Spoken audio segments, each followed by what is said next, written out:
नमस्कार, मैं हूं सत्यपाल और आप देख रहे हैं CWB हिंदी न्यूज। शक संवत 1948 विक्रम संवत 2083 आज आषाढ़ मास की शुक्ल पक्ष की द्वितीय तिथि और दिन गुरुवार है।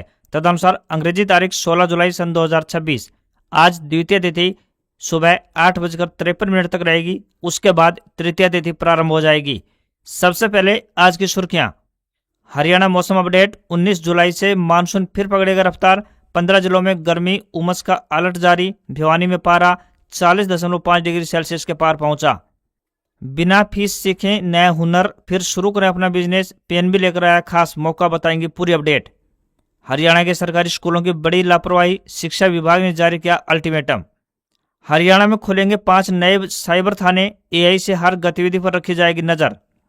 भिवानी में श्रुति चौधरी के आवास को मजदूरों ने घेरा। पोर्टल बंद होने से नाराज, बोले वोट न देंगे न नेताओं को गांव में घुसने देंगे। हरियाणा में 3 महीने में दूसरी बार बढ़े टोल रेट, 30 रुपए तक अधिक देने होंगे। अग्रोहा में 100 करोड़ से बनेगी यूनिवर्सिटी। पूर्व सांसद सुभाष चंद्रा का ऐलान। पिता नंद किशोर गोयनका की याद में 32 एकड़ में होगी तैयार। हांसी के चैनत गांव में टी कनेक्शन विवाद सुलझा। केंद्रीय मंत्री मनोहर लाल खट्टर की मौजूदगी में बनी सहमति। सोनम वांगचुक के समर्थन में उतरे दिग्विजय चौटाला। कल यानी 17 जुलाई को जंतर मंत्र धरने पर देंगे समर्थन। उकलाना के डिग्री कॉलेज में प्रवेश शुरू। BA व MA की कक्षा में मिलेगा एडमिशन। लास्ट डेट 24 जुलाई। हरियाणा सरकार का बड़ा फैसला। आउटसोर्सिंग पॉलिसी भाग 2 कर्मचारियों की सेवाएं बढ़ाई, जारी किया आदेश। कुरुक्षेत्र व डबवाली में किसान नेताओं ने किया प्रदर्शन। बाइक रैली निकाली। भारत अमेरिका ट्रेड डील का किया विरोध। प्रस्तावित समझौते को रद्द करने की रखी मांग। वनडे और T20 वर्ल्ड कप नए फॉर्मेट में होंगे। वनडे में सेमीफाइनलिस्ट सुपर 7 से तो T20 में सुपर 10 से तय होंगे। क्वालिफिकेशन का सिस्टम भी बदला। अर्जेंटीना लगातार दूसरे वर्ल्ड कप फाइनल में पहुंचा। इंग्लैंड को आखिरी 5 मिनट में 2 गोल से हराया। और भारत पर 100% टैरिफ लगा सकता है अमेरिका। रूसी तेल खरीदने वाले देशों पर कार्रवाई की तैयारी। संसद में बिल पेश, 5 देश निशाने पर। और अब खबरें विस्तार से। हरियाणा में मानसून की रफ्तार फिलहाल धीमी पड़ गई है। इसके साथ ही गर्मी ने एक बार फिर से लोगों की मुश्किलें बढ़ा दी हैं। बादलों की आवाजाही के बावजूद तेज धूप और उमस ने अधिकांश जिलों में लोगों का हाल बेहाल कर दिया है। मौसम विभाग ने गर्म और उमस भरे मौसम को लेकर अलर्ट जारी किया है। इनमें हिसार, सिरसा, फतेहाबाद, भिवानी, चरखी दादरी, झज्जर, रेवाड़ी, महेंद्रगढ़, जींद, सोनीपत, रोहतक, पलवल, नूंह, फरीदाबाद और गुरुग्राम शामिल है। प्रदेश के अधिकांश हिस्सों में मौसम गर्म बना हुआ है। नमी अधिक होने के चलते उमस लगातार लोगों को परेशान कर रही है। मौसम विज्ञान केंद्र चंडीगढ़ के अनुसार 17 जुलाई तक दक्षिण हरियाणा और आसपास के क्षेत्रों में मौसम मुख्य रूप से गर्म और उमस भरा रहेगा। इस दौरान कुछ स्थानों पर हल्की से मध्यम बारिश की संभावना जरूर है, लेकिन इससे तापमान में कोई खास असर दिखाई नहीं देगा। वहीं 18 जुलाई से मौसम में बदलाव शुरू होगा। मानसूनी गतिविधियां धीरे धीरे बढ़ेंगी और 19 और 20 जुलाई को हरियाणा के कई जिलों में मानसून दोबारा से सक्रिय होने के चलते इस दौरान कई स्थानों पर अच्छी बारिश और कुछ इलाकों में भारी वर्षा हो सकती है। 19 जुलाई के बाद मानसून के दोबारा सक्रिय होने के प्रदेश के कई हिस्सों में मौसम राहत भरा होने की उम्मीद है। हरियाणा का जींद जिला कल यानी 17 जुलाई को एक महत्वपूर्ण आयोजन का गवाह बनेगा। प्रधानमंत्री श्री नरेंद्र मोदी जींद से देश की पहली 10 बोगियों वाली हाइड्रोजन ट्रेन को सोनीपत के लिए हरी झंडी दिखाएंगे। इस अवसर पर वे प्रदेश को अरबों रुपए की विकास परियोजनाओं की सौगात भी देंगे। यह जानकारी कैबिनेट मंत्री कृष्ण बेदी ने जिला मुख्यालय पर रेल स्थल का निरीक्षण करने के बाद मीडिया को दी। कैबिनेट मंत्री कृष्ण बेदी ने बताया कि प्रधानमंत्री के आगमन को लेकर जींद सहित पूरे हरियाणा में उत्साह है। उन्होंने कहा कि यह रैली 2 मुख्य कारणों से महत्वपूर्ण है। पहला, हाइड्रोजन ट्रेन की शुरुआत और दूसरा, देश की पहली इको रैली यानी कि ग्रीन रैली का आयोजन। प्रधानमंत्री सुबह 10 बजे मंच पर पहुंचेंगे। इससे पहले वे रेलवे स्टेशन जाकर हाइड्रोजन ट्रेन को रवाना करेंगे और फिर रैली स्थल से जनता को संबोधित करेंगे। उन्होंने बताया कि सरकार और प्रशासन का उद्देश्य है कि रैली में आने वाले वाहन डीजल और पेट्रोल मुक्त यानी इलेक्ट्रिक और CNG हों। इसका लक्ष्य पर्यावरण संरक्षण का एक बड़ा संदेश पूरे देश में प्रसारित करना है। भिवानी में निर्माण मजदूरों ने अपनी मांगों को लेकर हरियाणा की सिंचाई मंत्री श्रुति चौधरी के आवास का घेराव किया। उन्होंने मांग पूरी न होने पर सरकार को बड़े आंदोलन की चेतावनी दी। मजदूर नेताओं ने कहा कि मांग नहीं मानी गई तो न भाजपा नेताओं को वोट देंगे और न गाँव में घुसने देंगे। सिंचाई मंत्री श्रुति चौधरी के आवास का घेराव कर रहे कामगार मजदूरों ने कहा कि पोर्टल बंद होने के चलते हर सरकारी योजना से वंचित होने से परेशान है। पहले जनवरी महीने में और उन्हीं मांगों को लेकर अब एक बार फिर से यहाँ घेराव करने के लिए पहुंचे हैं। इस दौरान कॉमरेड ओम प्रकाश, मजदूर नेता अनिल कुमार और रामअवतार खोरडा ने कहा कि बीते 11 महीनों से हरियाणा सरकार ने पंजीकृत मजदूरों का पोर्टल बंद किया हुआ है, जिससे 6 में से 5.5 लाख मजदूरों की कॉपियां रद्द हो गई हैं। इससे 22 से 23 योजनाओं के तहत मिलने वाली सुविधा जैसे बेटे की शादी का कन्यादान, बच्चों की छात्रवृत्ति, बच्चों के जन्म और मजदूर की मृत्यु होने पर मिलने वाली आर्थिक सहायता राशि जैसी सभी सुविधाएं बंद पड़ी हैं। मजदूर नेताओं ने कहा कि चुनाव में भाजपा सरकार को चलता कर देंगे। उनका कहना है कि हरियाणा सरकार खुद को मजदूर, दलित और पिछड़ा हितैषी होने का दावा करती है, असल में इन्हीं का शोषण भी कर रही है।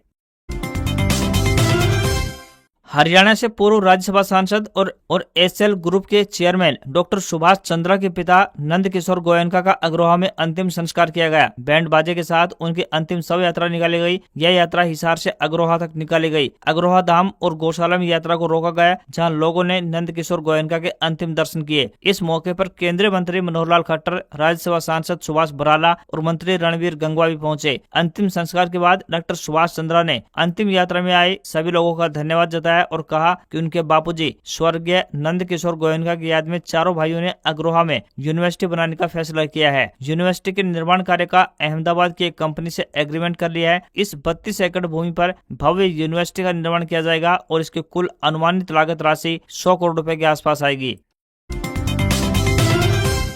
हरियाणा में टोल दरों में बढ़ोतरी की गई है। करनाल, कुरुक्षेत्र, हिसार, पानीपत और झज्जर टोल प्लाजा पर नए रेट लिस्ट जारी कर दी गई है। कार, जीप और अन्य व्यावसायिक वाहनों के टोल रेट में 10 रुपए से लेकर 30 रुपए तक की बढ़ोतरी की गई है। करनाल के बस्ताड़ा टोल प्लाजा के ऑपरेशनल मैनेजर प्रदीप मलिक ने बताया कि national highway authority of India यानी NHAI के निर्देश अनुसार मंगलवार रात से ही टोल प्लाजा पर बढ़ी हुई दरों के हिसाब से नए रेट लिए जा रहे हैं। बस्ताड़ा टोल के रेट भी संशोधित कर दिए गए हैं। अब कार और जीप ड्राइवरों को सिंगल जर्नी के 200 रुपए और डबल जर्नी के 295 रुपए देने होंगे। वहीं 7 XL वाहनों का मंथली पास अब 42,575 रुपए में मिलेगा। पहले ये 41,315 रुपए में था। वहीं टोल प्लाजा के आसपास के 20 किलोमीटर के गांव में वाहन मालिकों के लिए रियायती मासिक पास जारी रहेगा। वहीं बस्ताड़ा टोल पर मिनी बस टाइप का सिंगल जर्नी का रेट 320 रुपए और डबल जर्नी का रेट 480 रुपए हो गया है। इसी के साथ ट्रक और बस के नए रेट 670 रुपए और डबल जर्नी के 1005 रुपए हो गए हैं। हरियाणा सरकार ने मुख्यमंत्री कार्यालय की शिकायत निवारण व्यवस्था को और अधिक प्रभावी बनाने की दिशा में बड़ा कदम उठाते हुए वरिष्ठ भाजपा नेता भोपाल सिंह खत्री को मुख्यमंत्री शिकायत निवारण सलाहकार नियुक्त किया है। मुख्यमंत्री नायब सिंह सैनी की मंशा है कि प्रदेश के नागरिकों की शिकायतों का समयबद्ध, पारदर्शी और जवाबदेह तरीके से समाधान हो तथा सीएम विंडो फिर से अपनी पुरानी कार्यकुशलता के साथ काम करे। नई जिम्मेदारी संभालने के बाद भोपाल सिंह खत्री ने मुख्यमंत्री की सोच पर विस्तार से चर्चा की। उन्होंने कहा कि मुख्यमंत्री चाहते हैं कि हर शिकायत पर गंभीर से समाधान हो और लोगों को बार बार कार्यालयों के चक्कर न लगाने पड़े। मेरा पूरा प्रयास रहेगा कि उनकी अपेक्षाओं पर पूरी तरह से खरा उतरूं और शिकायत निवारण व्यवस्था को अधिक से अधिक प्रभावी बनाऊं। हमारी प्राथमिकता होगी कि अधिक से अधिक शिकायतों का समाधान जिला स्तर पर हो जाए। यदि SDM, DC और संबंधित विभाग समय पर कार्रवाई करें तो अधिकांश मामलों को चंडीगढ़ भेजने की आवश्यकता ही नहीं पड़ेगी। जब स्थानीय स्तर पर शिकायतों का समाधान होगा तो लोगों का समय भी बचेगा और मुख्यमंत्री कार्यालय पर अनावश्यक रूप से दबाव कम होगा। हमारी प्राथमिकता होगी कि निर्धारित समय सीमा के भीतर शिकायतों का समाधान होना चाहिए। हरियाणा सरकार ने आउटसोर्सिंग पॉलिसी भाग 2 के अंतर्गत कार्यरत अनुबंध कर्मचारियों की सेवा अवधि 2 माह के लिए बढ़ाने का निर्णय लिया है। यह सेवा विस्तार 1 जुलाई से 31 अगस्त 2026 तक प्रभावी माना जाएगा। मुख्य सचिव अनुराग रस्तोगी द्वारा जारी निर्देशों के अनुसार यह सेवा विस्तार राज्य के विभिन्न सरकारी विभागों, बोर्डों, निगमों एवं सार्वजनिक उपक्रमों में स्वीकृत पदों के विरुद्ध आउटसोर्सिंग पॉलिसी भाग 2 के अंतर्गत कार्यरत कर्मचारियों पर लागू होगा। इससे पहले इन कर्मचारियों की सेवाएं 30 जून 2026 तक बढ़ाई गई थी। साथ ही सरकार ने स्पष्ट किया है कि यह अस्थायी सेवा विस्तार हरियाणा कौशल रोजगार निगम यानी HKRN के 25 मार्च 2025 के ज्ञापन संख्या 8018 में निर्धारित सभी नियमों एवं शर्तों के पूर्ण अनुपालन के अधीन रहेगा। हिसार जिले के चैनित गांव में पेयजल की मांग को लेकर पिछले 61 दिनों से चल रहा ग्रामीणों ने धरना समाप्त करने की घोषणा कर दी है। केंद्रीय मंत्री मनोहर लाल खट्टर और चैनित धरना समिति के बीच हुई बैठक में गांव को भाखड़ा पाइपलाइन से टी कनेक्शन के माध्यम से पेयजल उपलब्ध करवाने पर सहमति बन गई है। बैठक में निर्णय लिया गया कि भाखड़ा नहर से हांसी आ रही पाइपलाइन में 4 इंच का टी कनेक्शन लगाकर चैनित गाँव को पेयजल आपूर्ति की जाएगी। लंबे समय से इसी मांग को लेकर ग्रामीण आंदोलन कर रहे थे। बता दें कि हिसार जिले के चैनित गाँव में पेयजल की मांग को लेकर पिछले 61 दिनों से ग्रामीणों का धरना जारी था। इस धरने के बीच केंद्रीय मंत्री मनोहर लाल खट्टर हांसी पहुंचे। इस दौरान उनके साथ मंत्री रणबीर गंगवा, राज्यसभा सांसद सुभाष बराला, हांसी से विधायक विनोद भयाना भी मौजूद रहे। यहाँ चयनित धरना समिति और केंद्रीय मंत्री के बीच हुई अहम बैठक के बाद सहमति बन गई और पेयजल की मांग को लेकर चल रहा ग्रामीणों का धरना अब समाप्त हो गया है। हरियाणा सरकार ने तेजी से बढ़ रहे साइबर अपराधों पर प्रभावी नियंत्रण के लिए बड़ा और ठोस कदम उठाया है। राज्य सरकार ने 5 नए साइबर पुलिस थानों की स्थापना कर निर्णय लिया है। इसी के साथ AI आधारित निगरानी प्रणाली, E0 FIR, आधुनिक जांच तकनीकों और राज्य साइबर अपराध समन्वय केंद्र के विस्तार के लिए डिजिटल अपराधियों पर शिकंजा कसने की तैयारी कर ली गई है। दिल्ली से सटे संवेदनशील क्षेत्रों को प्राथमिकता देते हुए यानी झज्जर, बहादुरगढ़, गोहाना तथा सोनीपत पूर्व और सोनीपत पश्चिम में नए साइबर थाने स्थापित किए जाएंगे। इन थानों के शुरू होने से ऑनलाइन ठगी, बैंकिंग फ्रॉड, सोशल मीडिया पर आपत्तिजनक पोस्ट, डिजिटल धोखाधड़ी और अन्य साइबर अपराधों की जांच पहले की तुलना में कहीं अधिक तेज और प्रभावी बन सकेगी। सरकार का उद्देश्य बदलते डिजिटल खतरों का आधुनिक तकनीक के जरिए प्रभावी मुकाबला करना है। प्रदेश में पहले से 29 साइबर पुलिस थाने संचालित हो रहे हैं। राज्य सरकार ने 25 जून से E0 FIR प्रणाली भी लागू कर दी है। अब राष्ट्रीय साइबर हेल्पलाइन 1930 पर दर्ज 1 लाख रुपए से अधिक की साइबर धोखाधड़ी की शिकायतें अपने आप ही इलेक्ट्रॉनिक 0 FIR में परिवर्तित होकर संबंधित पुलिस थाने यानी साइबर पुलिस थाने को भेज दी जाएंगी, जिससे मामलों का तुरंत पंजीकरण, प्रारंभिक जांच और अपराधियों तक शीघ्र पहुंच सुनिश्चित हो पाएगी। हरियाणा के सरकारी हाई और वरिष्ठ माध्यमिक स्कूलों में उपलब्ध खेल सुविधाओं का डिजिटल रिकॉर्ड तैयार करने की प्रक्रिया अभी पूरी तरह प्रभावी नहीं बन पाई है। शिक्षा विभाग की समीक्षा में सामने आया है कि प्रदेश के 393 सरकारी स्कूलों ने अब तक स्पोर्ट्स इंफ्रास्ट्रक्चर पोर्टल पर अपनी जानकारी अपलोड नहीं की है। इनमें 151 सरकारी हाई स्कूल और 242 वरिष्ठ माध्यमिक स्कूल शामिल है। विभाग ने अब सभी जिला शिक्षा अधिकारियों यानी DEO को 20 जुलाई तक यह प्रक्रिया हर हाल में पूरी कराने के निर्देश जारी कर दिए हैं। सबसे अधिक लापरवाही हिसार जिले में सामने आई है, जहां 105 स्कूलों का डेटा अभी तक पोर्टल पर अपलोड नहीं हो पाया है। इसके बाद चरखी दादरी में 91 और भिवानी में 69 स्कूलों की जानकारी लंबित पड़ी है। जिन स्कूलों ने पहले ही अपनी जानकारी पोर्टल पर अपलोड कर दी है, उन्हें भी एक बार फिर से लॉगिन करके सभी विवरणों की जांच करनी होगी। यदि किसी प्रकार की त्रुटि या फिर जानकारी अधूरी है तो उसे निर्धारित समय सीमा के भीतर अपडेट करना होगा। इस डेटा के आधार पर भविष्य में खेल सुविधाओं के विकास और संसाधनों के बेहतर वितरण की योजना तैयार की जाएगी।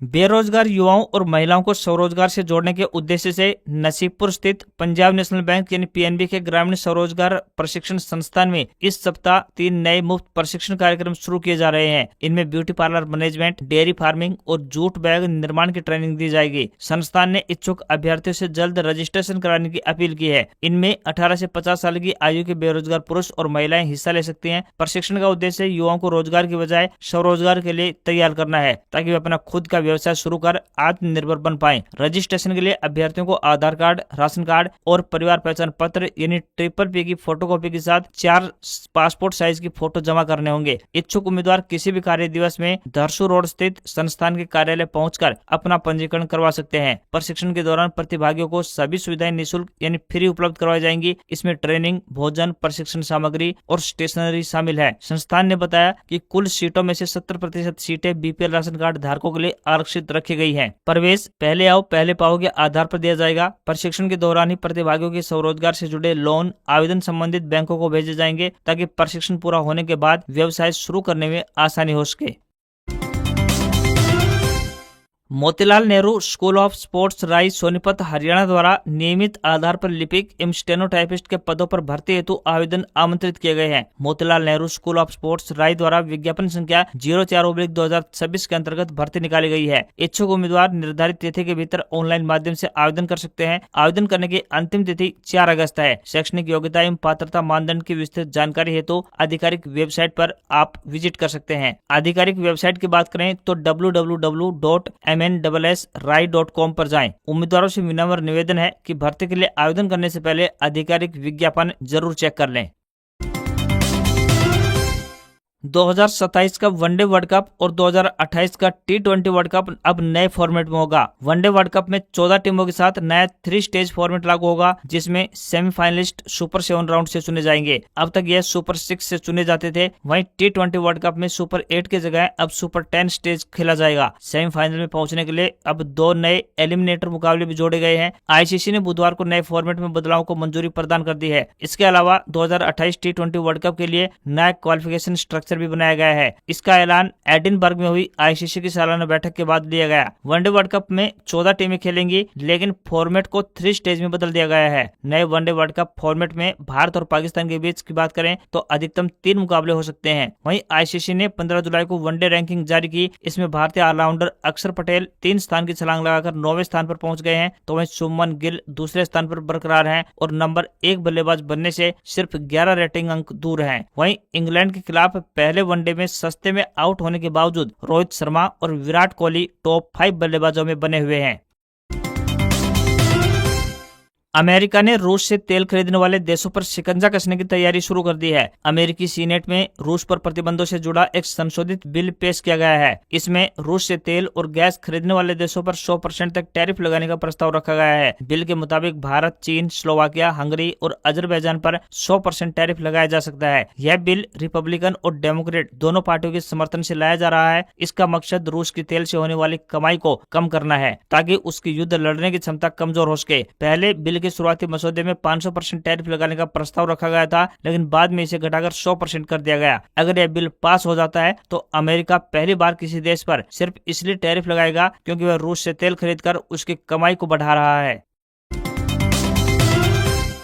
भारतीय शेयर बाजार में बढ़त देखने को मिली। सेंसेक्स 130 अंक चढ़कर 77,185 के लेवल पर बंद हुआ, तो निफ्टी में भी 26 अंक की तेजी रही और 24,079 पर बंद हुआ। एनर्जी और सीमेंट से जुड़े शेयर्स में अधिक खरीदारी देखने को मिली। वहीं मेटल और आईटी शेयर्स में ज्यादा बिकवाली रही। कच्चे तेल की कीमत भी 1% चढ़कर दोबारा से $85 के आसपास पहुंच गई है। अमेरिकी राष्ट्रपति डोनाल्ड ट्रंप ने हाल ही में कहा था कि ईरान के साथ हुआ समझौता अब खत्म हो चुका है। इसके बाद से कच्चे तेल के दामों में ये बढ़ोतरी देखी जा रही है। वहीं India Boolean and jewellers association के मुताबिक 10 ग्राम 24 कैरेट सोने का रेट 26 रुपए बढ़कर 1,42,000 रुपए पर पहुंच गया है, तो वहीं 1 किलोग्राम चांदी 264 रुपए घटकर 2,20,000 रुपए पर पहुंच गई है। इसके अलावा $1 का रेट 96 रुपए 50 पैसे के स्तर पर बंद हुआ। आज खबरों में बस इतना ही। देखते रहिए आपका अपना हरियाणा का सबसे बेहतरीन news channel CWB Hindi news. नमस्कार। इसी आशा के साथ आपका दिन शुभ रहे।